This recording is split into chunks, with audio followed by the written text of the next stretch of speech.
అనకాపల్లి జిల్లా కసింకోట మండలం బయ్యవరం రెవెన్యూ పరిధిలోని విస్తన్నపేట పరిసరాల్లో వైసీపీ నేతలు పేదలను బెదిరించి వందలాది ఎకరాలు చేజెక్కించుకున్నారు. గెడ్డను పూడ్చివేసి కొండలు చదును చేశారు. ఎంపీ విజయసాయిరెడ్డి సన్నిహితుడు గోపీనాథ్ రెడ్డి డైరెక్టర్ గా ఉన్న యశూర్ ఎల్ఎల్పీ సంస్థ విస్తన్నపేట లేఅవుట్లో 55 ఎకరాలు, కృష్ణా జిల్లాకు చెందిన మరో వైసీపీ నేత పేరుతో 200 ఎకరాల వరకు కొనుగోలు చేశారు.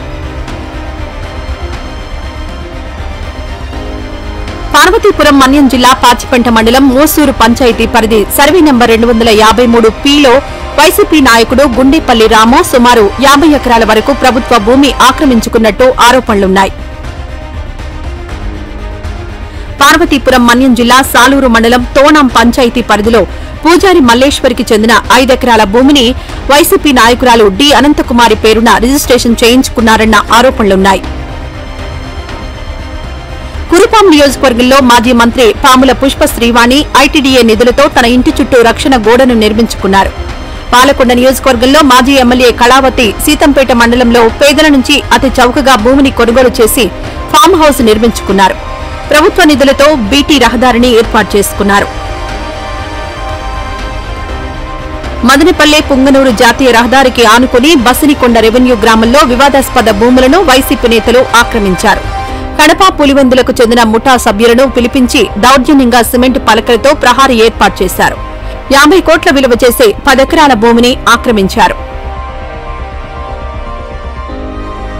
ప్రొద్దుటూరు మండలం చౌటపల్లిలో 30 కోట్ల విలువ చేసే 5 ఎకరాల చర్చి భూమిని మాజీ ఎమ్మెల్యే కుటుంబ సభ్యులు ఆక్రమించారనే ఆరోపణలున్నాయి. మాజీ ఎమ్మెల్యే రాచమల్లు కుటుంబ సభ్యులపై తీవ్ర ఆరోపణలున్నాయి. మైలుకూరు నియోజకవర్గం నంద్యాలంపేట సర్వే నంబర్ 506B 507లో 304 ఎకరాల అటవీశాఖ భూమి ఉంది. వైసీపీ నేత ఆక్రమించి పండ్ల తోటలనే సుమారు 50 ఎకరాల్లో సాగు చేశారు.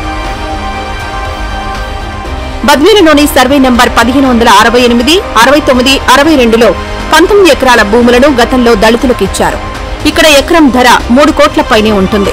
వైసీపీ నేత మున్సిపల్ వైస్ చైర్మన్ గోపాలస్వామి వాటిని అక్రమంగా రిజిస్ట్రేషన్ చేసుకున్నారు. కలసపాడు రెవెన్యూ పాలెంలో 3 వైసీపీ నేతలు 75 ఎకరాలు ఆక్రమించారు. ఈ వీడియో నచ్చితే లైక్ చేయండి. అలాగే మా ఛానల్ ని ఫస్ట్ టైం కనుక చూస్తున్నట్టయితే ఇప్పుడే సబ్స్క్రైబ్ చేసుకుని పక్కనే ఉన్న గంట సింబల్ ని యాక్టివేట్ చేసుకోండి. అప్పుడే మేము పెట్టే ప్రతి వీడియో మీకు నోటిఫికేషన్ గా వస్తుంది. అలాగే ఈ వీడియో పూర్తిగా చూసినందుకు ధన్యవాదాలు.